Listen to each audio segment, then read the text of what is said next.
¿Quién es Mario Lara? Pues Mario Lara es un profesional ya de cierta edad, no la voy a descubrir, pero ya tengo muchos kilómetros recorridos, que ha desarrollado su carrera en el mundo de los servicios profesionales. Los primeros 30 y tantos años de carrera profesional han sido en servicios profesionales, en PwC, que es donde he estado, y luego en la segunda parte dedicado al mundo del gobierno corporativo mezclado con la educación, y ahora soy director de SADE Madrid y de su centro de gobierno corporativo. Oye, ¿qué nos puedes contar de SADE Madrid y de tu rol aquí? Bueno, SADE Madrid es el campus que SADE creó hace ya 20 y tantos años, dirigido fundamentalmente al desarrollo de liderazgo en las empresas, ¿no? Es un campus enfocado a Executive Education, por un lado, es la parte académica, pero que hemos querido, especialmente en esta última etapa, desde que cogí la dirección del campus, tratar también de darle contenido alrededor de la generación de conocimiento que sea relevante para el mundo empresarial y la sociedad en la que obviamente estamos, ¿no? Entonces tenemos actividad propia con 3 centros de conocimiento que conectan con necesidades que tienen las empresas, más hoy.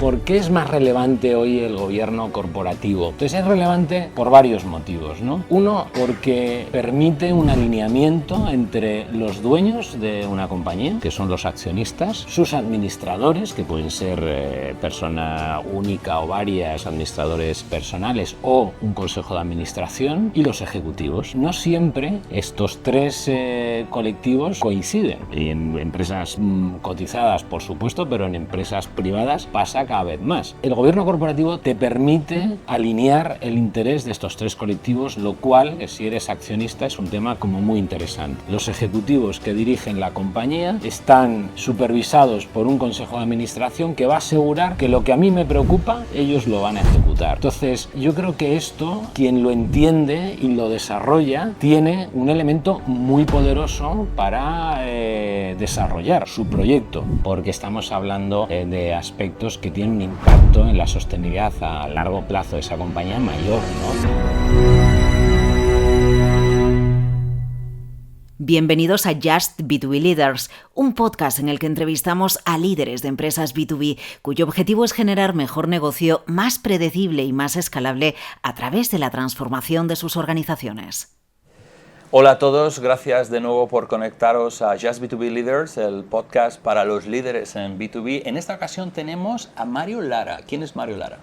Pues Mario Lara es un profesional ya de cierta edad, no la voy a descubrir, pero ya tengo muchos kilómetros recorridos, que ha desarrollado su carrera en el mundo de los servicios profesionales.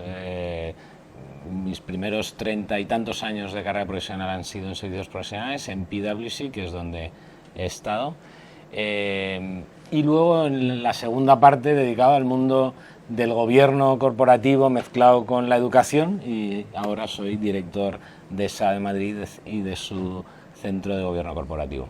Oye, ¿qué nos puedes contar de SADE Madrid y de tu rol aquí?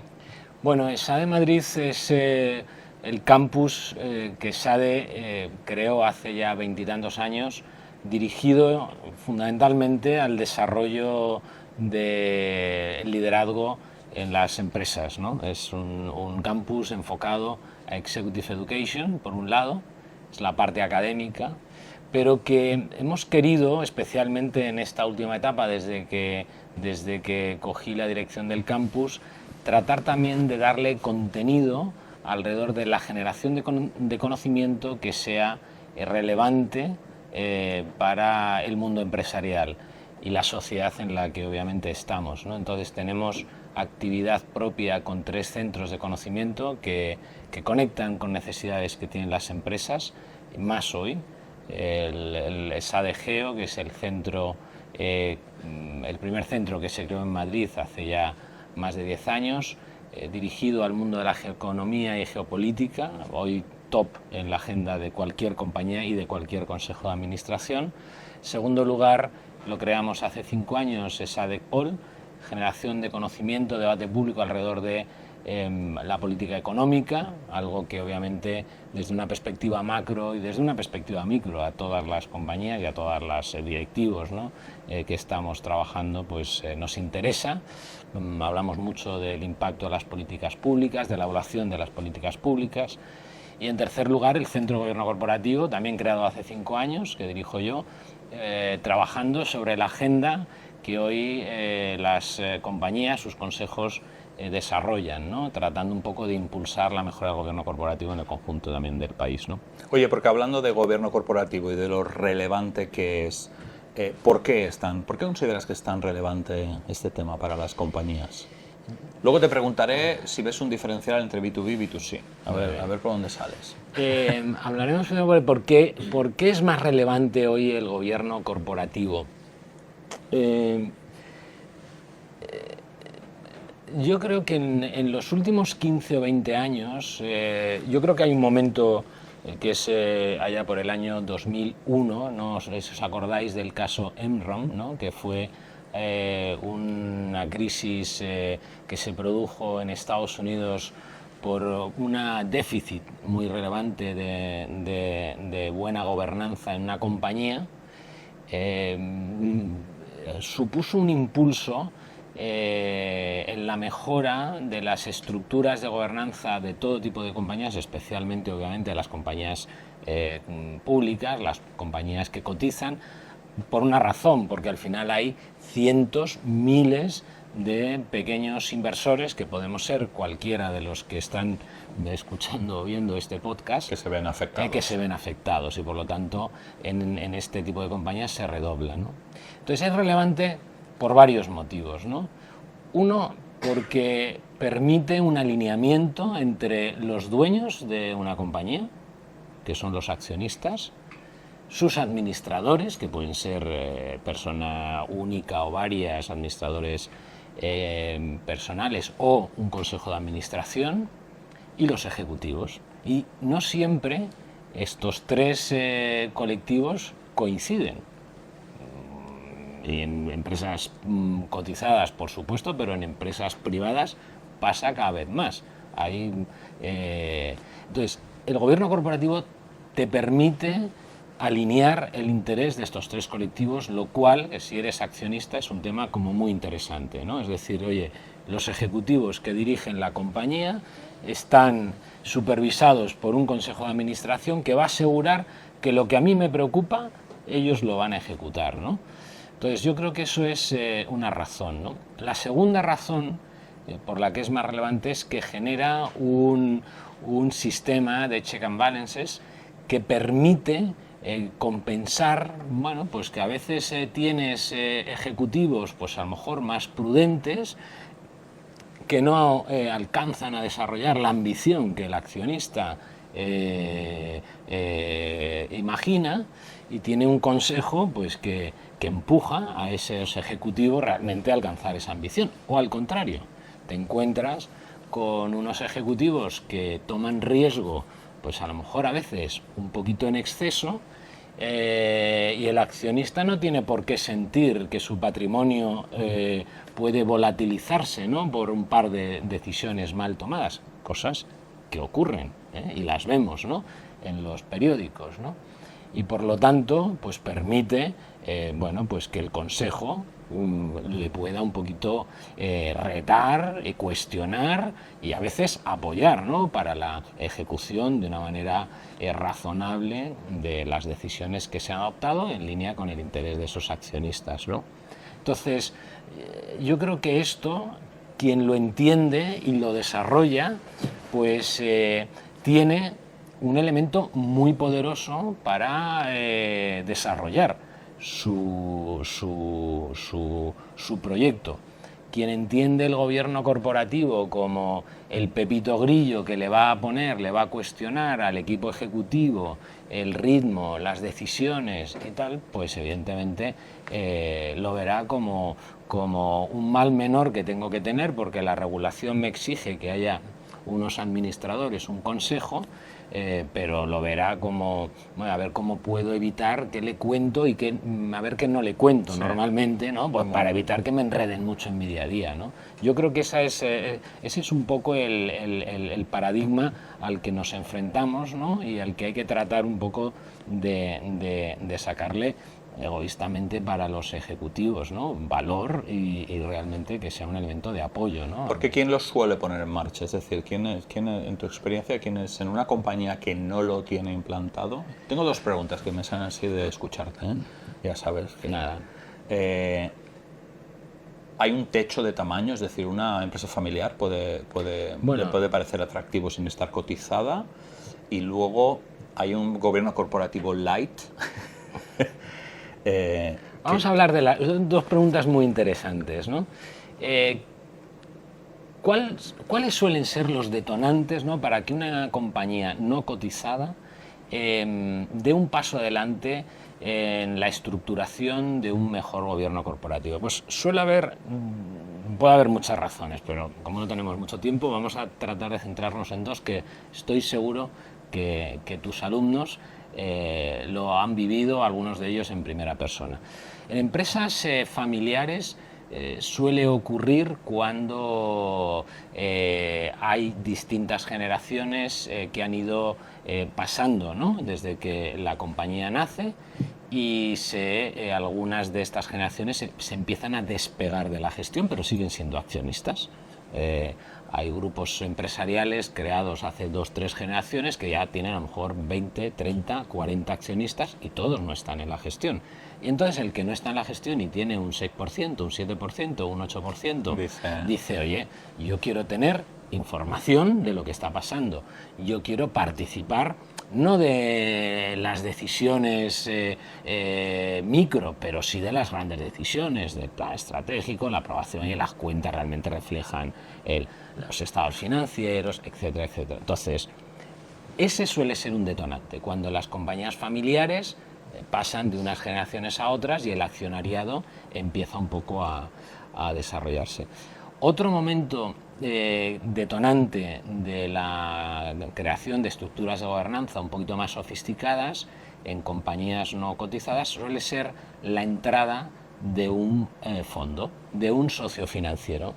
En nuestros programas tenemos todas las ediciones varios casos de grupos familiares que participa algún miembro de la familia, alguna de las estirpes en el programa, solamente para saber un poquito más de algo que ya en las primeras conversaciones con el private equity, con el family office, con quien vaya a entrar de socio financiero para apoyar el desarrollo de ese proyecto, les dice, oye, yo voy a querer tener un consejero, un consejero o dos consejeros. Y entonces dicen, oye, hasta ahora el consejo éramos la familia y esto era el domingo al mediodía, alrededor de una paella, que aprovechábamos para compartir algunas cosas, ya no vale eso. Entonces, ese suele ser otro detonante, ¿no?, para que compañías no cotizadas tengan un gobierno un poco más estructurado, ¿no? Bueno, has visto en el título de esta entrevista que sale la palabra mágica B2B, ¿no? O sea, y yo preparando esto a Mario le decía, oye, vamos a sacarle un poco de chicha al tema. O sea, que con tu experiencia tan dilatada, ¿no?, ¿qué diferencial habría, ¿no?, entre esas compañías que su cliente es un cliente empresa, que la decisión es una decisión arriesgada, que el lifetime value de la relación pueden ser 20, 25 años, ¿no? Y que por el contrario, cuando le vendes un iWatch a mi hija, pues es una transacción que ya veremos si repite. Con Apple sí, con otros casi nunca repite, ¿no? Entonces, eso, que si te lo llevas a ese diseño de un gobierno corporativo que te ayude, que ayude a los stakeholders a dormir más tranquilo, ¿no? Eso dicho así en lenguaje de calle, ¿no? ¿Hay un diferencial B2B, B2C? ¿Tú has visto diferencias que sean relevantes? El grado de relevancia lo dejo para la interpretación de cada uno, ¿no? Pero, o sea, en gobierno corporativo decimos que one size does not fit all. O sea, hay una necesidad de adaptar la gobernanza a la realidad de cada compañía, ¿no? Y eso hace que exige un ejercicio yo creo que singular, ¿no?, en cada caso, ¿vale? O sea, que eso es algo que no debemos de olvidar, ¿no? Segundo lugar, ¿dónde puede haber diferencias que sean relevantes, como tú decías, ¿no? Yo creo que hay una que tiene que ver con la agenda del Consejo. O sea, en una compañía, yo estoy en estos momentos en 3 consejos de administración, uno cotizado y 2 privados. Los 3 son consejos de compañías B2B. ¿Sí? Los 3 son consejos Mario, de compañías B2B. ¿esto me lo dices ahora? Claro, sí, es que tenemos que tener algún secreto. Los 3 son compañías B2B. Pero en cambio en el programa que diriges en ESADE debe haber un tutti frutti. Hay de todo, hay B2B, B2C. ¿Qué proporción? No los he contado. No los he contado. Lo voy a mirar. Para la próxima entrevista te lo diré. Ya te digo yo, 60% B2B. Seguramente. Seguramente. Entonces, la agenda es algo distinto. ¿Por qué es algo distinto? ¿No? Estoy pensando en mi compañía, estoy en una compañía de tecnología médica que es cotizada. En esta compañía hay grandes clientes, algunos muy grandes clientes. Y su nivel de exigencia. Y su nivel de exigencia es brutal, en términos de servicio, en términos de calidad, en términos de 1000 cosas, ¿no? El consejo, de vez en cuando, quiere ver con cara y ojos, no al director de desarrollo de negocio, que, vamos a decirlo así, puede ser un poco el comercial, ¿no? El que gestiona toda la estructura, un poco de desarrollo de negocio de la compañía. Hay 2 grandes negocios, luego serían como 2 divisiones, ¿no? No, a veces quiere ver a un señor o a una señora que está gestionando un cliente que es estratégico para la compañía. Y ese señor o esa señora, de vez en cuando, viene al consejo. Y le preguntamos en el consejo, y nos reporta en el consejo, y le retamos en el consejo. Claro. Entonces, esto en una compañía que vende agua con gas. Pues sí, puedes tener un problema. Yo me acuerdo, recuerdo que me explicaban en el caso, no diré la marca, pero me explicaban el caso de un problema reputacional que tuvo una compañía de agua con gas que le salió, me parece que era mercurio en unos análisis. Ya os podéis imaginar en qué país se pusieron a analizar el agua con gas para que saliese mercurio, ¿no? Tuvieron un problema reputacional, ¿vale? Pero es que en B2B ya no es un problema reputacional, es un problema contractual. Si me paras un minuto la línea, te voy a meter un cargo de 800 euros el minuto.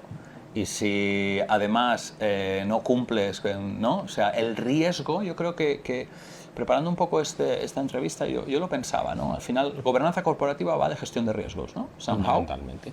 Entonces, la esencia de la relación B2B es el riesgo y la generación de la confianza.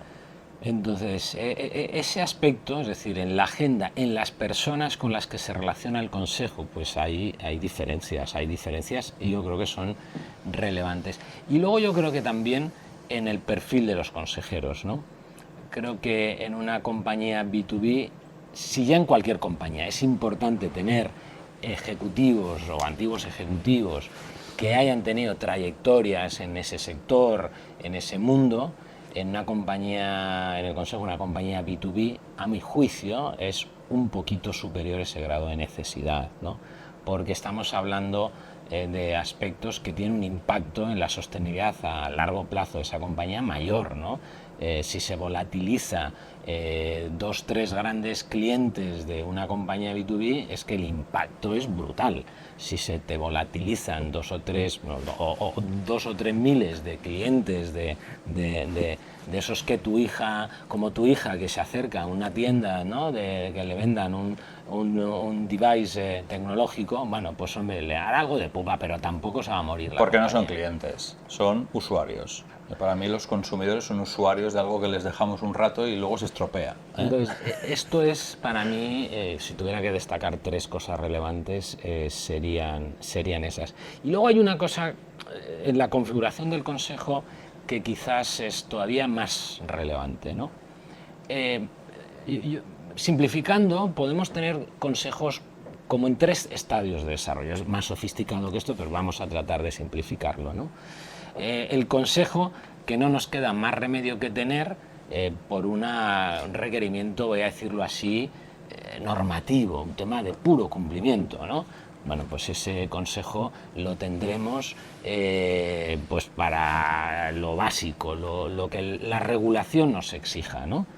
Luego, los consejos se sofistican, ¿no? Y los modelos de gobernanza avanzan, ¿no? Tenemos un segundo estadio, ¿no? de modelos que tienen que ver, y tú lo has dicho, con la gestión de riesgos.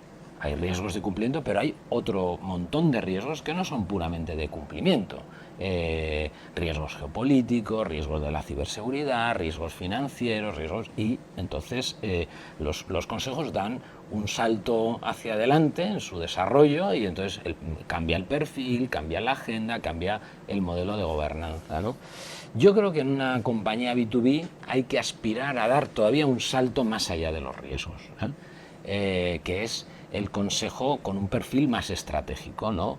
Un consejo que está mirando mucho más a largo plazo, que está identificando tendencias en el mercado, que está anticipando la llegada y el impacto que las nuevas tecnologías van a tener en su cadena de valor, que está mirando cómo de la sostenibilidad o de la regulación que hay en la sostenibilidad, más allá de que sea obviamente un aspecto regulatorio normativo, una exigencia, podemos encontrar oportunidades que pueden dar un salto adelante en el desarrollo de nuestros productos.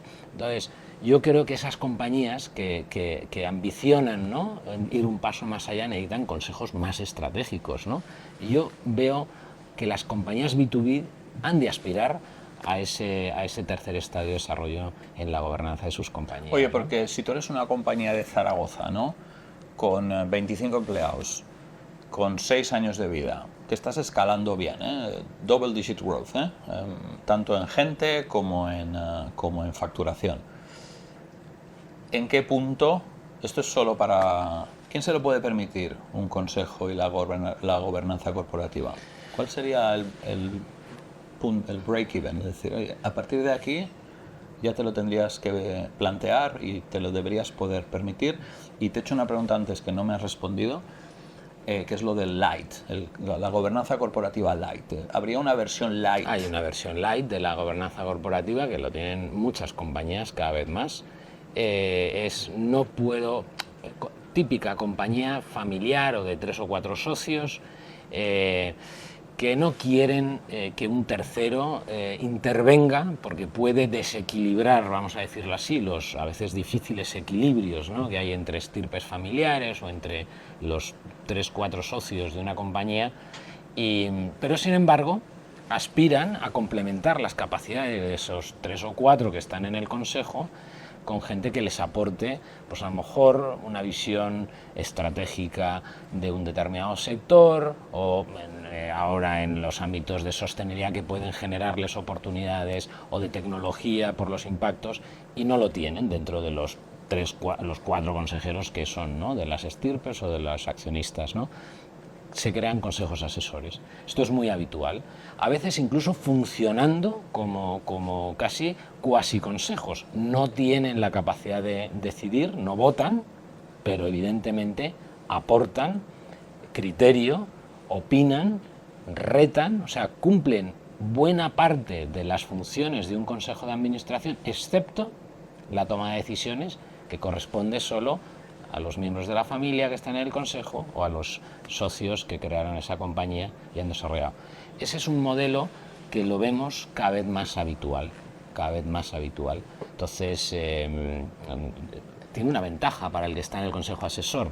A lo mejor no te van a pagar como te pagaría un consejo de administración en el que eres parte del proceso deliberativo de decisión. Y te la juegas.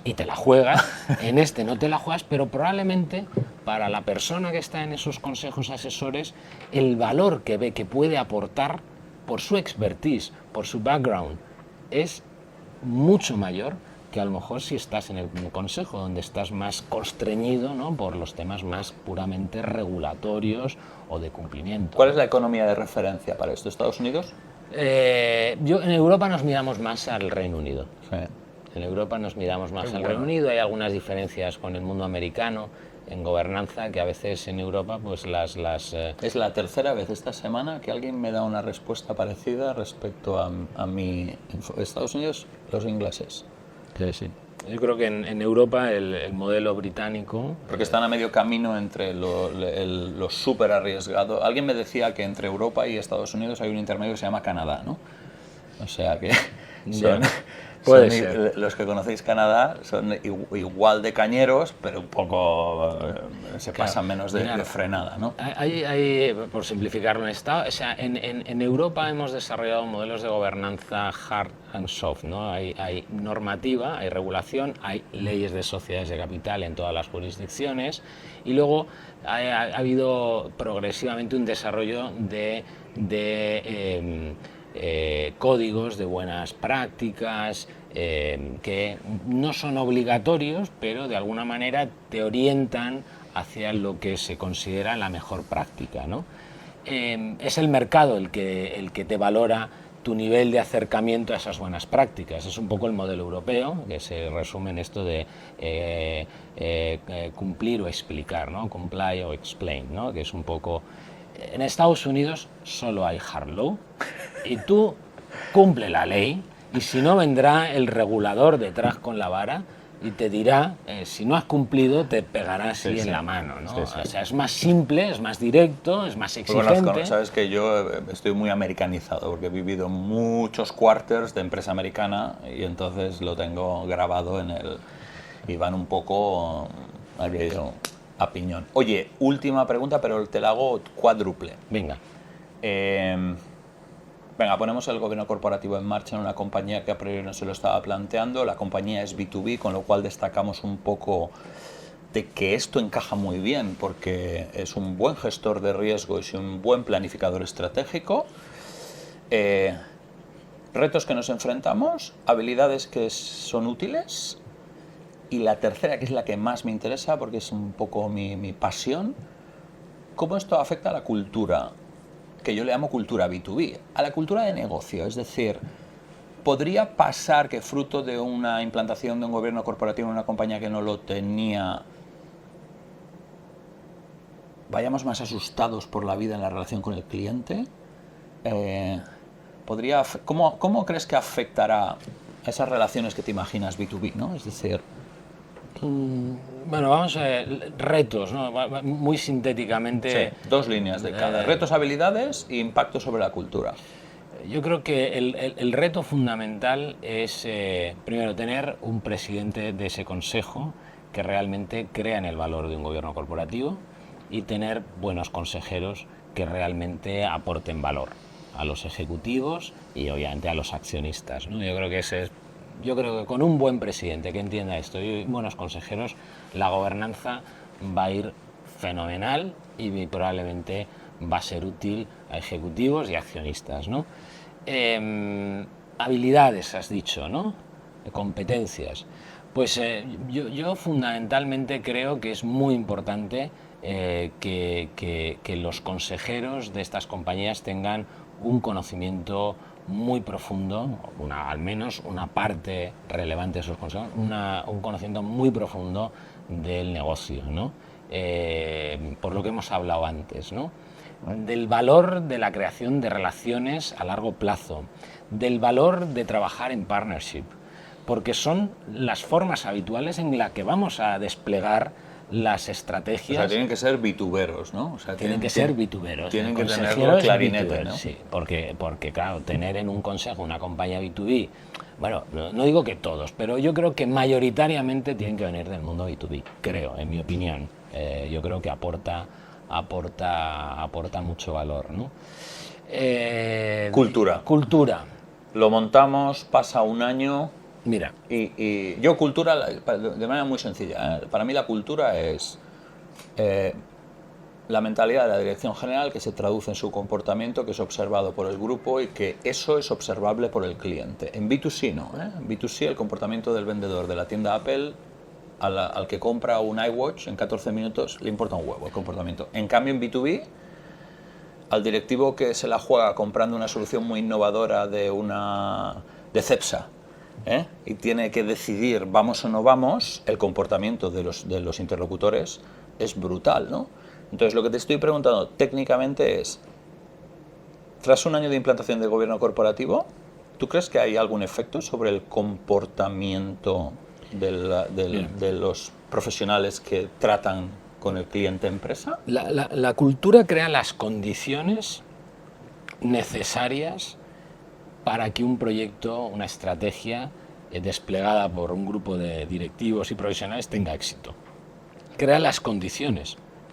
Y si hay una distorsión, ¿no?, entre lo que el accionista, los altos ejecutivos que lideran, ¿no?, la implantación de las decisiones que se han tomado, y hay una distorsión con lo que el conjunto de la compañía, de los empleados, de los directivos de esa compañía han identificado, asumen, han interiorizado como valores de su actividad, hay una quiebra que pone en riesgo muchas cosas, ¿no? Voy a poner un ejemplo muy fácil. Hemos hablado antes de riesgo, la cultura del cumplimiento, el riesgo, la gestión del riesgo. Hay una cosa que los consejos hacen que es valorar y determinar el apetito a riesgo de esa compañía. Tú puedes hacer lo mismo asumiendo más riesgos y asumiendo menos riesgos. ¿Tú te imaginas que si el consejo define que mi apetito al riesgo, que es una obligación, lo tenemos que hacer, en cada operación, en cada tipología de decisión que vamos a adoptar, qué nivel de riesgo vamos a asumir? Y el consejo establece que el nivel de riesgo máximo es este. Y eso tiene que ir aguas abajo. Y llega, y tenemos un equipo directivo, a veces incluso no el comité de dirección, sino por debajo del comité de dirección, que son hunters de estos que lo único que les preocupa es cazar la pieza al precio que sea, ¿no?, y de la manera que sea, ¿no?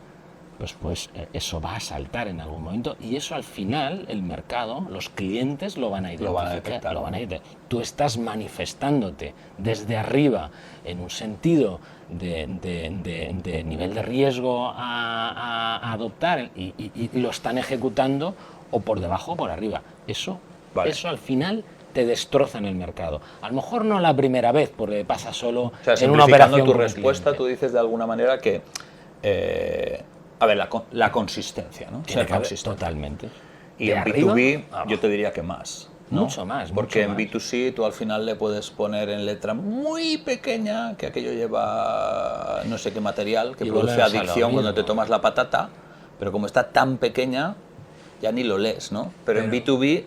Claro, se materializa en esa transacción que es estratégica. 2,5 €, euros versus una decisión que puede ser 20 años de relación, ¿no? Estás muerto, lo puedes estar perdiendo de por vida. ¿Cuántas veces nos cuesta recuperar clientes por mala ejecución de decisiones por parte de nuestros equipos? Ese alineamiento, esa consistencia, ¿no?, en los valores que promovemos es crítico, ¿no?, para hacer sostenible los negocios, ¿no? O sea, que la cultura en el centro. Fantástico, muy bien. La cultura B2B en el centro, ¿eh? Oye, un último consejo. Aquí, ¿quién te escucha? Aquí te escuchan pues B2beros que o les mola el tema o están por decidir si les gusta, ¿no? A estos directivos y directivas B2B, propietarios y propietarias B2B, sí, hablando de tu tema, ¿no?, de la gobernanza corporativa, un consejo que les darías a los que no la tienen. Pues que veáis el valor que os puede aportar, valor como accionistas, porque os va a dar más tranquilidad desde el punto de vista de la ejecución, ¿no?, de las decisiones que adoptáis. Si las empresas no empiezan y acaban en 3 o 4 como vosotros.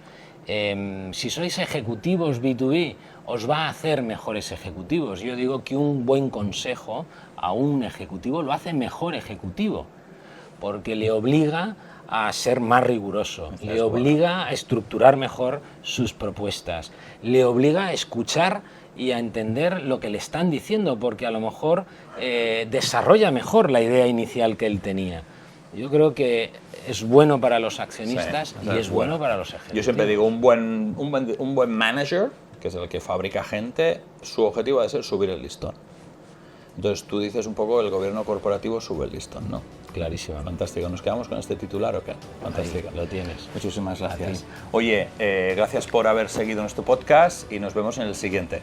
Gracias a todos.